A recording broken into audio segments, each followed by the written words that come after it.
Bismillahirrahmanirrahim. Assalamualaikum warahmatullahi wabarakatuh. Cek, insyaallah kalau seandainya ada yang menyimak bisa komen suaranya jelas atau enggak. Alhamdulillahirobbilalamin. Alhamdulillahirobbilalamin. Alhamdulillahirobbilalamin. Wabihi nasta'inu ala murdunya wadin. Wassalatu wassalamu ala rasulillah Sayyidina Muhammad bin Abdillah wa ala alihi wa ashabihi mawalah. Alhamdulillahilladzi ja'alana min ummati Sayyidina Muhammad.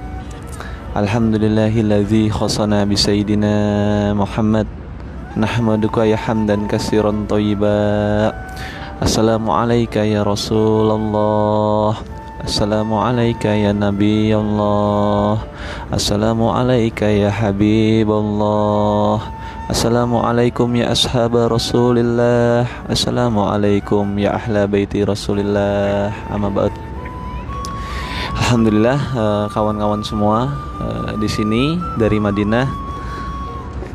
Habis sholat maghrib teman-teman semua sambil nungguin isya, mudah-mudahan ada yang bermanfaat dalam rangka ya, dalam acara sesi sharing cinta di bumi yang paling romantis di kota suci Madinah Al-Munawwarah, di mana kota ini menjadi paling indah, menjadi paling istimewa, menjadi paling termulia setelah Mekah Al-Mukarramah, karena di dalam kota inilah Rasulullah SAW membangun peradaban Islam, mengajarkan cinta ke seluruh belahan bumi, dan juga di kota suci inilah Rasulullah SAW menjadi tempat peristirahatan yang terakhir.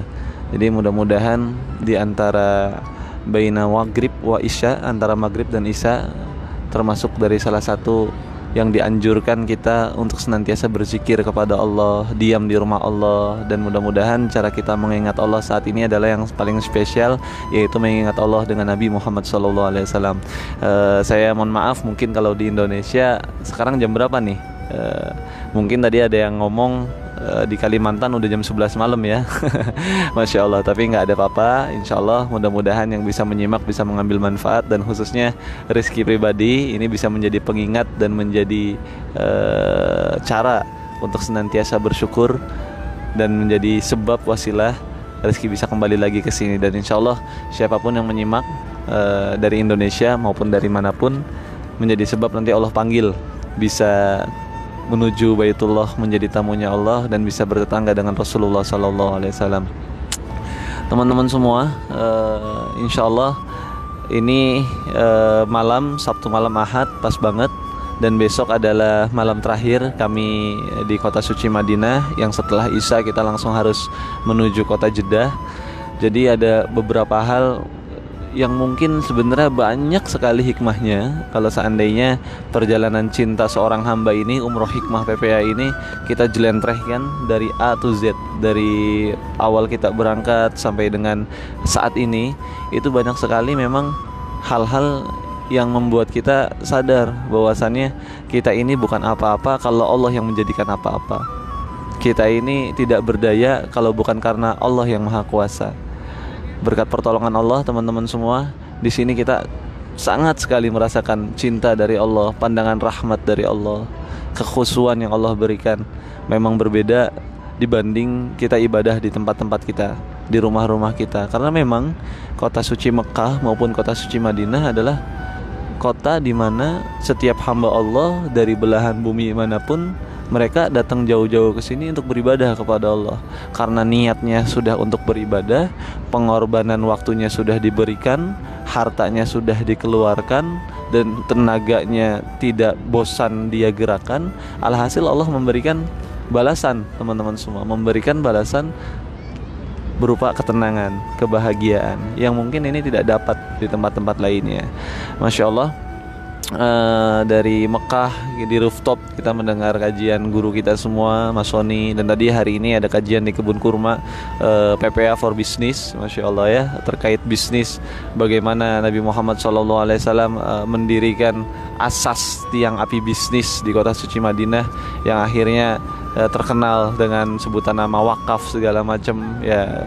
Jadi ada namanya wakaf produktif dan segala macamnya. Itu dibahas. Teman-teman yang misalnya menyimak baik record atau relay, teman-teman silakan join, digabung belajar tauhid bareng PPA, atau bisa melihat di grup Facebooknya Mas Sony Abikim dan Mas Dedi Irawan. Insyaallah di FB guru-guru kita dan di grup PPA itu lengkap perjalanan hikmah umroh hikmah PPA. Yang saya berdoa setulus hati di sini, siapapun yang rindu di dalam hatinya untuk menjadi tamu Allah dan bertetangga dengan Rasulullah SAW, kelak bisa kemari insyaallah. Teman-teman, di waktu yang singkat ini sesaat saja saya ingin mengingatkan Rizky pribadi ya, dan juga mudah-mudahan bisa menjadi pengingat juga bagi teman-teman yang menyimak. Benarkah teman-teman semua di dalam diri kita pantas disebut umat Rasulullah SAW, dan bagaimana agar kita dicintai oleh Rasulullah SAW? Kalau kata guru-guru kami, beliau berkata bahwasannya kalau kita bangga, cinta, suka, rindu kepada Rasulullah SAW, itu adalah sebuah hal yang sangat wajar. Bagaimana tidak cinta, bagaimana dengan tidak rindu? Mulai dari sisi fisiknya, mulai dari bentuk tubuhnya, tutur katanya, cara jalannya, cara makannya, betapa indah akhlaknya, dan bagaimana pengorbanannya, kekhawatirannya kepada kita umatnya. Sampai Allah Subhanahu wa taala memperumpamakan dalam surat terakhir, ayat terakhir dalam surat At-Taubah, bismillahirrahmanirrahim, laqad ja'akum rasulun min anfusikum azizun 'alaihi ma'anittum harisun 'alaikum bil mu'minina raufur rahim fa in tawallaw faqul hasbiyallahu la ilaha illahu alaihi tawakkaltu wa huwa rabbul arsyil azim. Yang mana memang subhanallah Rasulullah sallallahu alaihi wasallam ini Allah gambarkan sebagai sosok pribadi yang memang pantas kita cintai, mulai dari sisi fisiknya, sejarah hidupnya, tutur katanya, lembah lembut perangrainya, sampai Allah pun menisbatkan, memberikan dua sifat dari kemuliaan Allah kepada Nabi Muhammad SAW, yaitu sifat Raufur Rahim. Saya pernah dengar dari kelasnya Pak Faiz ya, Raufur Rahim itu lebih kepada di atasnya kasih sayang, yaitu ulas asih. Jadi merasa tidak tega kalau seandainya ada umatnya ini yang nelangsa, yang menderita, bukan cuma di dunia tapi sampai dengan hari akhirat.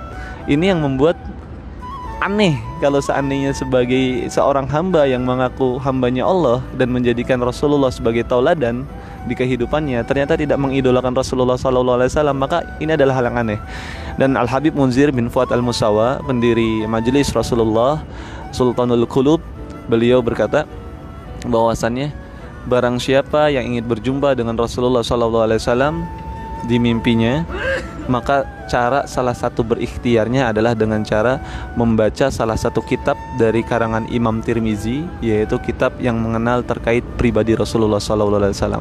Di kitab itu dijelaskan bagaimana rambut Rasulullah SAW, bagaimana cara berkomunikasi Rasulullah SAW. Di situ diceritakan bagaimana cara makannya, akhlak kesehariannya. Dan karena memang kita sebagai umat Nabi Muhammad tidak mencintai beliau, memang salah satu penyebab utamanya adalah kita tidak mengenal beliau. Makanya saya sangat bersyukur sekali kepada Allah Subhanahu wa taala dimampukan, diperjalankan dengan Allah menuju kota suci Madinah di bulan di mana Rasulullah SAW dilahirkan. Makanya para ulama mengarang sebuah syair, sebuah kitab yang berisi tentang sejarah Nabi Muhammad SAW, dan sering kita saksikan, kita dengar mauidhah hasanah dari para ulama di dalam maulid ya. Coba kalau seandainya kita melihat karangan-karangan ulama, maulid Adibai, maulid Syimtu Durar, maulid apalagi Barzanji, maulid guru mulia kita Al-Habib Umar bin Hafiz, yaitu maulid Adiyaul Ulami. Betapa indah Rasulullah SAW. Sungguh demi Allah, seandainya ada hamba Allah mengaku umat Rasulullah, ternyata begitu masuk kota yang suci ini, kota yang mulia ini, tapi ternyata hatinya tidak terketuk untuk senantiasa bisa bermesra-mesraan, melepas rindu, menuai cinta kepada Rasulullah SAW. Itu adalah salah satu hal yang aneh, janggal. Seandainya di dunia kita tidak mengenal Rasulullah, bagaimana di yaumil Masya Rasulullah Sallallahu Alaihi Wasallam bisa mengenal kita, dan inilah yang sangat disayangkan.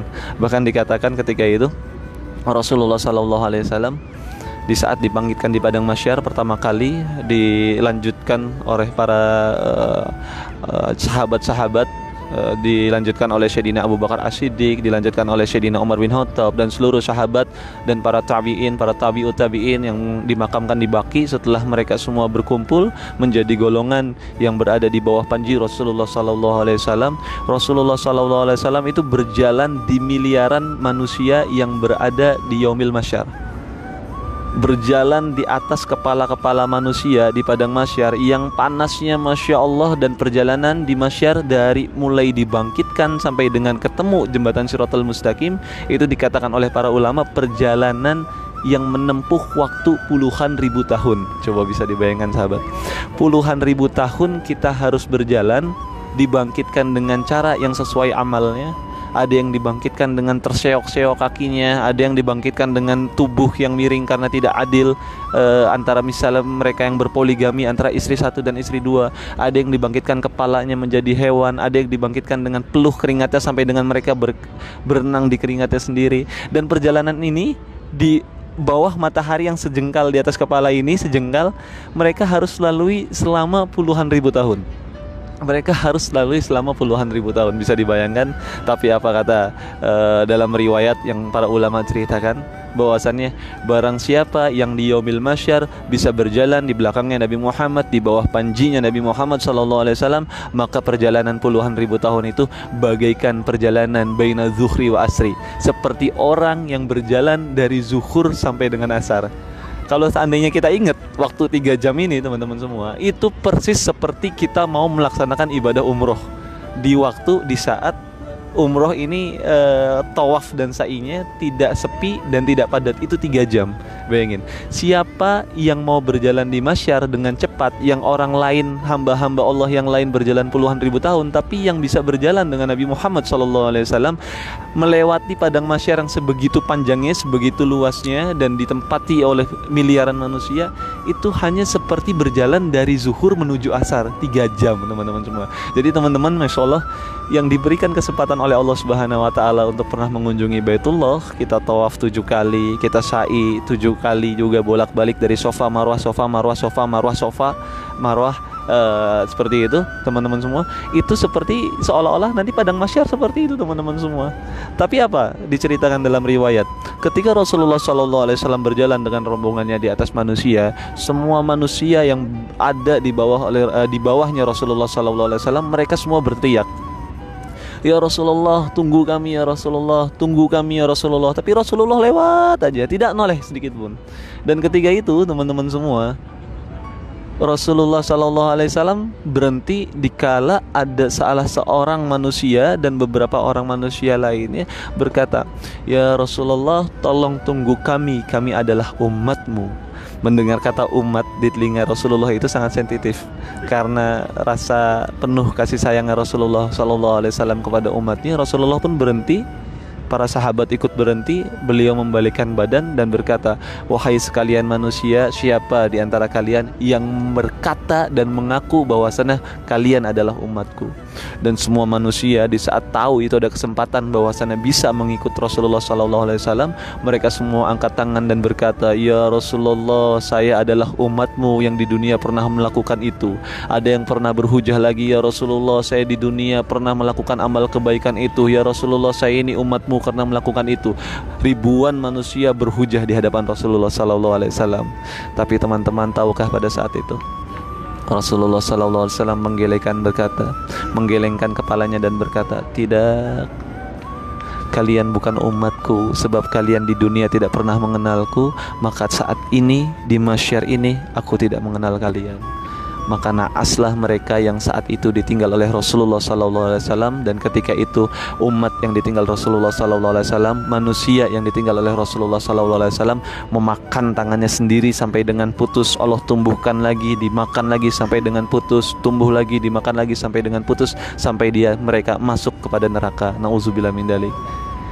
Kalau seandainya kita melihat teman-teman semua, kira-kira kalau seandainya kita dibangkitkan oleh Allah di yaumil mahsyar, kita mencari Rasulullah, apakah akan ketemu?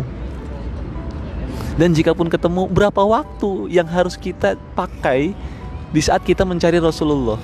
Jangan bayangkan, ya, barangkali dari sahabat-sahabat semua sudah ada yang naik haji, dan insya Allah mudah-mudahan sahabat-sahabat semua naik haji, dan saya juga bisa naik haji insya Allah, amin. Jangan bayangkan padang mahsyar itu seperti padang Arafah.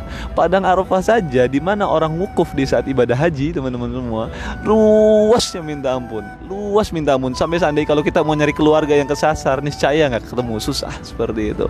Ini kita berada di padang mahsyar yang mulai dari zaman Nabi Adam sampai dengan akhir zaman, semua manusia dibangkitkan di dalam situ.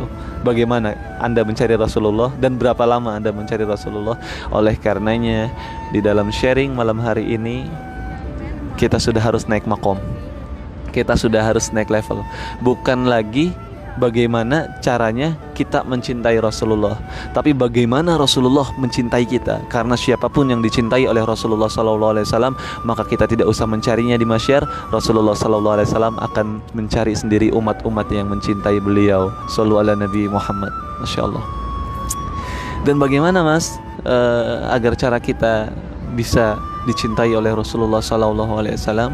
Cara agar dicintai oleh Rasulullah SAW, kalau saya mendengar dari ceramah-ceramah ulama, saya rangkum, saya review, dan seringkali saya bahas. Kalau seandainya saya membahas terkait tentang Rasulullah SAW, maka cara agar dicintai oleh Rasulullah SAW ini mencakup 4 aspek. Ada 4 aspek yang harus kita lakukan agar bisa kita dicintai oleh Rasulullah SAW. Apa Mas Rizky 4 aspek itu? Baik, kita sharingkan teman-teman ya. Aspek yang pertama adalah bagaimana caranya kita selalu bisa sebisa mungkin, semaksimal mungkin menjalankan sunnah Rasulullah SAW. Dan ingat, bukan sembarang sunnah zohir, tapi sunnah batin. Apa itu sunnah zohir dan sunnah batin, Mas Rizky? Sunnah zohir adalah ketika semua raga kita, ucapan kita, perilaku kita, tangan gerak-gerik langkah kita, tangan kita, kaki kita, itu kita menyesuaikan mengikuti Nabi Muhammad. Dan betapa banyaknya orang yang melakukan sunnah zohir ini, ya. Jadi itu bukan sesuatu yang istimewa teman-teman semua. Tapi yang istimewa adalah ketika seorang hamba bisa melakukan sunnah zohir di dalam fisiknya, namun sunnah batin di dalam hatinya sambung kepada Rasulullah SAW. Ya, maksudnya sambung gimana Mas Rizky? Apa yang kita bayangkan teman-teman semua, seandainya kita makan pakai tangan kanan selama ini, ya, apakah kita makan dengan tangan kanan hanya sekedar kebiasaan? Ya, kalau hanya sekedar kebiasaan kita makan pakai tangan kanan, maka itu kita melakukan sunnah Nabi Muhammad, ya. Tapi hanya sekedar zohir, ya, apalagi kebiasaan, ya. Jangan-jangan kita nggak tahu itu sunnah Nabi Muhammad SAW, ya. Dan seandainya kita selama ini makan pakai tangan kanan karena mengikuti Rasulullah, yang kita ingat hanya rincian dalil-dalil, nas-nas dalam hadis Nabi Muhammad SAW. Jangan-jangan yang kita ingat itu hanyalah tulisan dalam kitab, tulisan dalam bahasa Arab.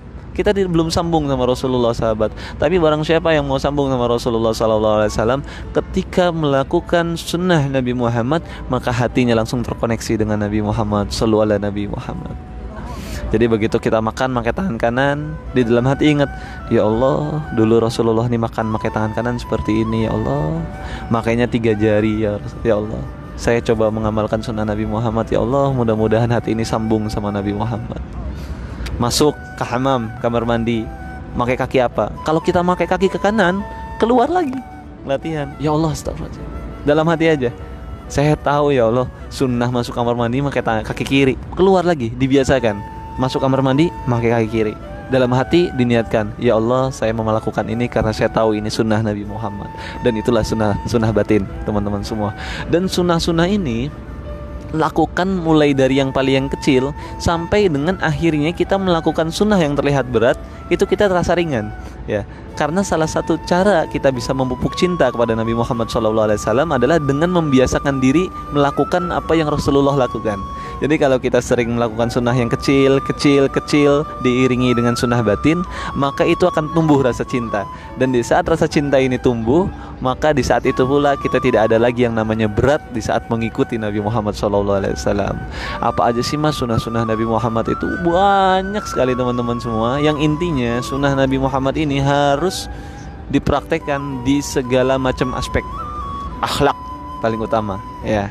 Ya, tidaklah Rasul diutus oleh Allah Subhanahu wa taala ke muka bumi kecuali ingin memperbaiki seluruh akhlak manusia. Akhlak pertama, ya.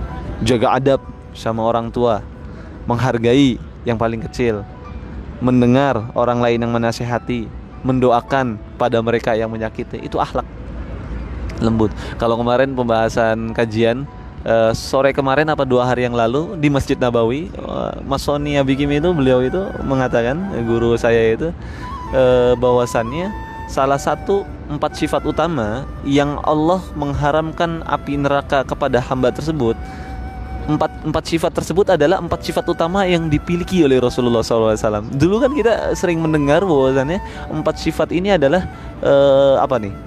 Sidik, ya, amanah, fatonah, tablik, ya. Semua orang tahu ya ini ya, sidik, jujur, ya, amanah, ya, tablik, menyampaikan, tidak berdusta, tidak mengurang-urangi, oke, Rasul.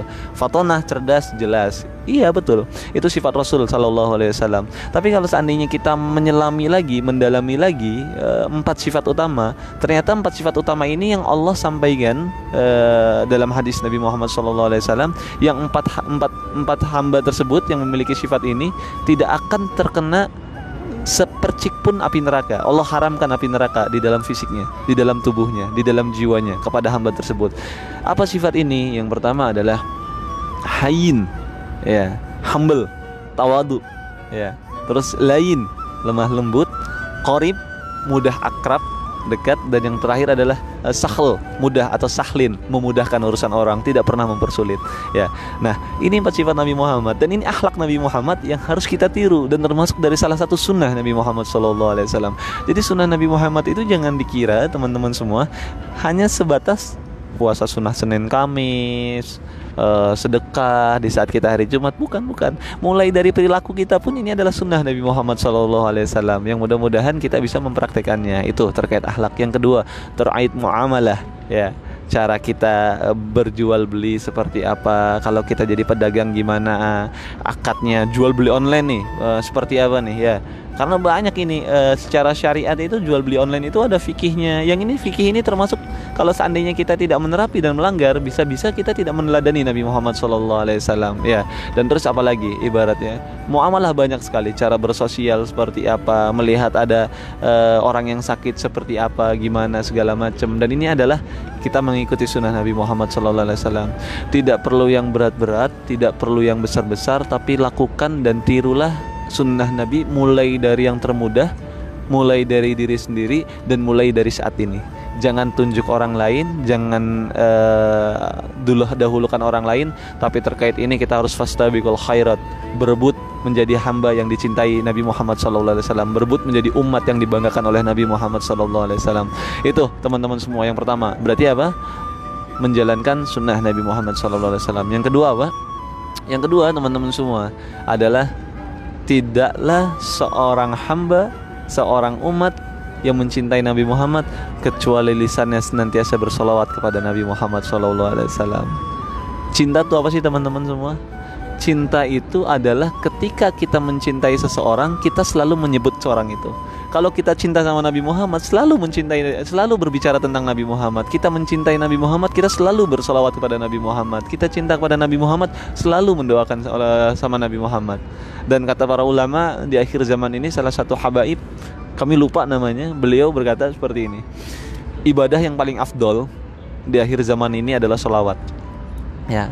Kenapa beliau bisa berkata demikian? Karena memang satu-satunya ibadah yang pasti diterima oleh Allah Subhanahu wa taala itu salawat, ya. Bahkan salawat ini, 1 kali salawat Allah membalas dengan 10 kali salawat kepada kita. Dan jangan bayangkan salawat Allah itu seperti salawat kita. Salawat Allah kepada kita itu kasih sayang Allah kepada kita. Hamba Allah yang bersalawat kepada Nabi Muhammad, maka 10 dosa diampuni, derajatnya naik 10 kali lipat, dan dapat 10 kebaikan. Betapa indahnya dan betapa bangganya kita menjadi umat Nabi Muhammad. Sebegini spesialnya teman-teman semua, ternyata banyak hamba Allah, banyak umat Rasulullah yang tidak membiasakan bibirnya ini basah dengan sholawat, kering dengan sholawat, yang ada kering terus sama sholawat. Padahal memang teman-teman semua, keistimewaan sholawat ini salah satunya adalah minadzulumati ilan nur, menarik kegelapan yang ada pada kehidupan seseorang menuju kepada cahaya. Maksudnya apa? Bukan di kamar gelap mati lampu dinyalain, bukan teman-teman semua ya. Jadi minazulumati ilan nur adalah orang yang tadinya susah jadi mudah, yang sedang sempit Allah lapangkan, yang miskin Allah kayakan, yang bodoh Allah pintarkan. Dan itulah fadilah dari salawat kepada Nabi Muhammad SAW. Dan Imam Haddad pernah berkata bahwasannya guru bagi seseorang yang tidak memiliki guru adalah dengan bersolawat kepada Nabi Muhammad SAW. Coba, kalau teman-teman mendengar keistimewaan ini dan teman-teman belum mau mencoba mengazamkan diri untuk senantiasa mengamalkan solawat kepada Nabi Muhammad SAW, kira-kira pantaskah diri kita mengaku cinta sama Nabi Muhammad? Bagaimana teman-teman semua? Kita mengaku cinta tapi tidak pernah kita buktikan. Ya, lalu solawatnya seperti apa, Mas Rizky? Ya, solawat apa saja bebas, ya, solawat yang dikarang ulama, solawat yang diucapkan oleh para sahabat, solawat yang dikarang sama tabi'ut tabi'in. Sallallahu ala Muhammad boleh, lebih lengkap sallallahu ala Muhammad sallallahu alaihi wasallam boleh, Allahumma sholli ala sayyidina Muhammad boleh. Ya, wah banyak sekali salawat. Tapi kata guru kami, salawat yang paling istimewa yang tiada tandingannya adalah salawat Ibrahimiyah. Ya, kenapa salawat Ibrahimiyah ini salawat paling istimewa? Karena salawat Ibrahimiyah ini adalah salawat yang langsung dikarang sendiri oleh Nabi Muhammad SAW. Hafal kan? Pasti hafal salawat Ibrahimiyah. Salawat Ibrahimiyah adalah salawat di saat kita salat dalam tasyahud. Di saat kita tasyahud dalam salat. Allahumma sholli ala sayyidina Muhammad wa ala ali sayyidina Muhammad kama sholaita ala sayyidina Ibrahim wa ala ali sayyidina Ibrahim sampai dengan tuntas. Itu adalah salawat Ibrahimiyah. Ya. Dan berapa kali Mas Rizky salawat kepada Nabi Muhammad ini? Sebanyak-banyaknya teman-teman. Biasakan sebanyak-banyaknya dalam setiap hari. Namun guru-guru kita, para ulama mengajarkan kita agar kita senantiasa istiqomah dan memiliki target. Maka biasanya para ulama itu mengajarkan itu ada bilangannya. Supaya apa? Supaya serius. Kalau seandainya tidak ada bilangannya, tidak ada goalnya, kita malas-malesan, nantilah. Guru kita di pondok itu mengajarkan bahwasannya dalam satu hari minimal jangan kurang dari 300 kali salawat. Ya, kalau bisa 1000 salawat dalam satu hari. Dan kami pernah mendapat juga ada ijazah dari Al-Habib Muhammad Hussein bin Anis bin Muhammad bin Ali bin Muhammad Al-Habsi. Beliau dapat ijazah ini dari Habib Syekh bin Abdul Qadir As-Segaf, dan beliau dapat ijazah ini dari Habib Segaf Al-Habsi di Jeddah, dan beliau dapat ijazah ini dari gurunya dan dapat dari gurunya sampai dengan Rasulullah SAW, bahwasanya Rasulullah SAW memberikan ijazah sebuah amalan yang seorang umat Rasulullah, seorang umatnya, hamba Allah, jangan sampai meninggalkan sholawat apabila memiliki hajat. Jadi kalau seandainya kita memiliki hajat, Rasulullah SAW itu mengajarkan kepada kita, bacalah sholawat sebanyak minimal sehari 200. Berapa teman-teman? 200. Ya, dan 200 ini dibagi di 2 waktu. Ya. 100 pada subuh, 100 pada maghrib. Nih, sekarang saya posisi pada maghrib ya. Baca 100 seperti itu. Sholawatnya konteksnya apa? Nah, sebelum kita bahas konteksnya dulu, ada syarat-syaratnya dulu ternyata. 100 sholawat ini setelah bada maghrib dan bada subuh harus tidak boleh didahului dengan obrolan. Kalau kita didahului dengan doa kepada Allah, zikir kepada Allah, itu bebas. Tapi kita nggak boleh ngobrol dengan seseorang, tidak boleh namanya ibaratnya memiliki kegiatan lain selain terkait ibadah ubudiyah kepada Allah. Maka kalau seandainya kita kegiatan lain, batal seperti itu. Nah, setelah kita zikir kepada Allah, baca sholawat ini 100 didahului dengan surat Al-Ahzab ayat 56. Udah pada hafal insyaallah ya. Bismillahirrahmanirrahim. Innallaha wa malaikatahu yusholluna 'alan nabi ya ayyuhalladzina amanu shollu 'alaihi wa sallimu taslima. Ya, sesungguhnya Allah dan para malaikatnya bersolawat kepada Rasulullah SAW. Maka wahai orang-orang beriman, ya bersolawatlah kamu kepadanya. Ya, nah kita kalau seandainya setelah baca surat Al-Ahzab ayat 56 ini baru baca salawat. Nah, konteks salawat itu yang tadi saya bilang, terserah. Tapi kalau seandainya saya mendapatkan dari Habib Muhammad bin Husain Al-Habsyi, beliau berkata bacanya sallallahu ala Muhammad aja. Dan teman-teman tahu, baca sallallahu ala Muhammad 100 kali habis sholat itu nggak mungkin lebih dari 5 menit. Ya, padahal kita nggak buru-buru. Sebenarnya ringan, cuman karena kita mungkin terbiasa dengan hitungan yang besar-besar, seolah-olah lama dan jadi males seperti itu. Nah, biasakan. Ya, kata beliau Al Habib Muhammad yang beliau dapat ijazah dari gurunya sampai dengan Rasulullah SAW, kalau kita mau punya hajat, amalin ini. Insya Allah hajat apapun akan dikabul oleh Allah Subhanahu Wa Taala. Permasalahan dunia atau hajat-hajat dunia insya Allah dikabul, terlebih hajat di akhirat agar kita bisa bertetangga dengan Nabi Muhammad SAW. Ya, itu teman-teman semua.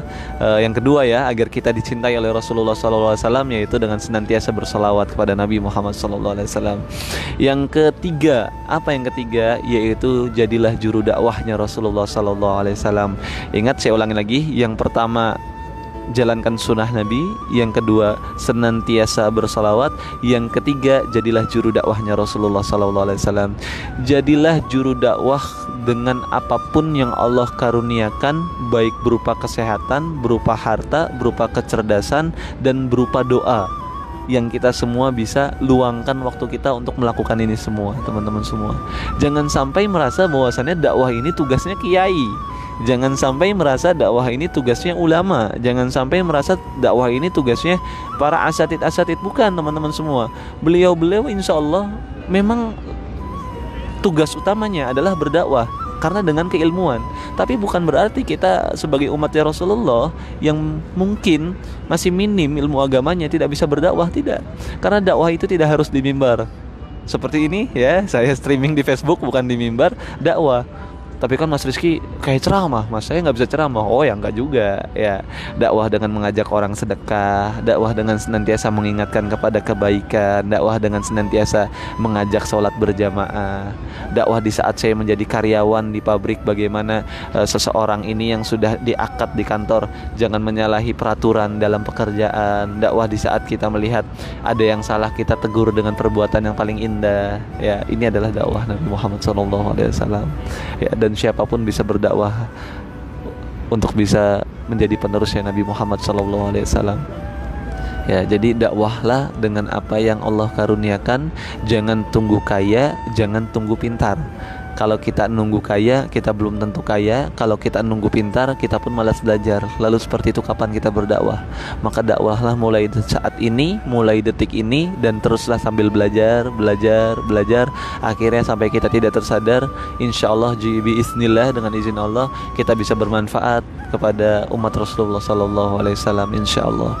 Dan yang terakhir, teman-teman semua, agar kita dicintai oleh Nabi Muhammad SAW adalah dengan cara mengambil jalan khidmah, ya, menjadi pelayan siapa? Pelayan umat Nabi Muhammad SAW, pelayan orang tua kita dengan cara berbakti, pelayan kepada guru kita dengan cara mengabdi, pelayan kepada umat Rasulullah SAW yang ada di Masjid Nabawi ini, pelayan kepada kita, kepada umat Rasulullah yang menjadi teman-teman kita. Mereka semua adalah umat Nabi Muhammad SAW.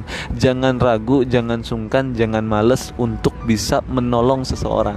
Bahkan saya pernah mendengar dari salah satu riwayat dari teman kami bahwasannya pahala seseorang hamba yang membantu hajat temannya, sampai dengan hajat temannya itu terselesaikan, itu pahalanya seperti seorang hamba yang itikaf di dalam masjid sekitar sebulan 40 hari. Masya Allah nggak? Jadi kalau seandainya teman-teman punya teman nih, punya hajatnya apa nih, mau beli sesuatu yang dia nggak tahu di mana, teman-teman anterin nih. Kayak sekarang saya lagi ada di Madinah, bawa jamaah support guru-guru kita sebagai TL, Mas Sony, Mas Dedi, kita support ya. Mungkin hajatnya terlihat sederhana, mau cuman beli kurma, tapi mau beli kurmanya kurma ajwa misalnya, apalagi ya kurmanya saya mau makan kurma ajwa Mas Rizky karena ini sunnah Nabi. Wah, Masya Allah, kalau saya menemani beliau sampai beliau terpuaskan dengan kurma yang kualitas bagus, dengan harga yang tidak terlalu mahal, sampai beliau terselesaikan hajatnya, itu pahalanya lebih baik dibandingkan kita itikaf di masjid selama berpuluh-puluh hari. Masya Allah. Dan inilah yang diajarkan oleh Rasulullah SAW. Ya, bagaimana kita malu menjadi pelayan umatnya Rasulullah, jika Rasulullah SAW saja tidak malu menjadi pelayan umatnya. Satu-satunya pemimpin di dunia ini yang benar-benar menjadi pelayan dari umatnya, dari rakyatnya adalah Nabi Muhammad. Nah, kita tahu presiden dimanapun saat ini, di negara manapun, presiden dipilih oleh rakyat, dari rakyat, oleh rakyat, untuk rakyat. Tapi setelah jadi, lebih kepada terlihat memang sebagai seorang pemimpin aja, seperti itu. Tidak pernah kita melihat sebuah sosok yang totalitas dalam mengabdi kepada Nabi Muhammad, kepada masyarakat. Tapi Nabi Muhammad SAW, beliau contohkan betul-betul bahwasannya memang ibaratnya beliau sebagai pemimpin dalam negara, pemimpin dalam Islam, pemimpin dalam ulama, pemimpin dalam militer, pemimpin dalam keluarga, segala pemimpin sudah dijabat oleh Rasulullah SAW, dan beliau buktikan bahwasannya beliau siap berkhidmah kepada umatnya. Masya Allah. Ini teman-teman semua obrolan cinta, dan kalau seandainya teman-teman 4 ini dilakukan, ya niscaya insya Allah teman-teman nanti di Yaumil Mahsyar akan dicari oleh Rasulullah SAW, wajahnya bersinar dan Rasulullah mudah mengenal kita semua. Rasulullah berkata para sahabatnya, wahai sahabat, kita ke arah sana dulu, di sana ada umatku yang senantiasa melaksanakan sunnah-sunnahku. Wahai sahabat, kita ke arah sana dulu sebelum kita menuju surganya Allah. Di sana ada umatku yang senantiasa berselawat kepadaku. Di sana ada seorang yang senantiasa berdakwah kepada umatku. Di sana senantiasa ada orang yang berkhidmah kepada umatku. Semuanya, teman-teman semua, akan dicari oleh Rasulullah SAW. Dan dari kota suci Madinah Al-Munawwarah ini, inilah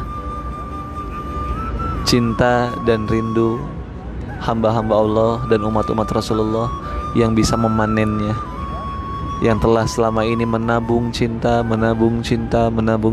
dan akhirnya Allah izinkan bisa ke tempat ini. Maka saat inilah kita semua diberikan kesempatan oleh Allah Subhanahu wa taala untuk lebih bisa mengenal pribadi Rasulullah SAW, yang ujungnya adalah kita bisa memiliki cinta kepada Nabi Muhammad SAW. Mungkin itu sahabat jannah sekalian. Insya Allah saya doakan teman-teman semua dipanggil oleh Allah menjadi tamu-tamu Allah, menjadi tamu-tamu Rasulullah SAW.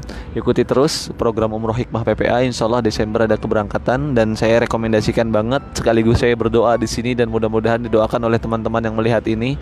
Februari ada program spiritual journey, ya, salah satunya ke Mesir, bumi para wali, ya, bumi para ulama. Di situ banyak banget sahabat Nabi yang wafat di situ. Imam kita, imam mazhab kita, Imam Syafi'i dimakamkan di situ. Ahli-ahli hikmah seperti Syekh Ibnu Athaillah As-Sakandari wafat di situ. Banyak tempat-tempat yang bisa kita ziarahi. Setelah Mesir ada Jordan. Waalaikumsalam, masya Allah. Sini Mas Sony ini.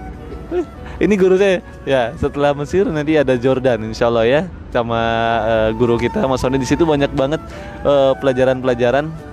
Dan yang terakhir insya Allah ada ke Aqsa, ya, mudah-mudahan aman di sana, di Gaza. Kita sambil doakan insya Allah mudah-mudahan seluruh kaum muslimin di dalam dunia dimenangkan oleh Allah Subhanahu wa taala, mukminin mukminat dijayakan oleh Allah Subhanahu wa taala insyaallah.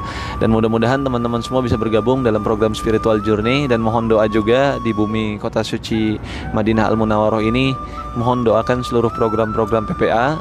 Ini lagi launching juga nindak lanjutin dari International Gathering kelima kemarin di Jakarta, yaitu adanya program IOA Gold. Teman-teman PPA yang gabung, jangan lupa yang belum ada cabang IOA Gold atau IOA Club di daerahnya bisa bergabung. Mudah-mudahan wasilah berkumpulnya kita dalam rangka dakwah menyeru kepada umat Rasulullah SAW dengan apa yang kita bisa ini, kelak kita bisa reuni akbar di surganya Allah Subhanahu wa taala bersanding bersama Rasulullah SAW. Mungkin itu dari Rizky, salam cinta, salam ikhlas untuk teman-teman semua. Mudah-mudahan Allah karuniakan keikhlasan, keistiqomahan dalam berjuang insyaallah. Dan mudah-mudahan terakhir kita semua dimatikan husnul khatimah. Kita tutup dengan doa kafaratul majelis. Subhanakallahumma bihamdika asyhadu an la ilaha illa anta nastaghfiruka wa atubu ilaik. Wassalamualaikum warahmatullahi wabarakatuh.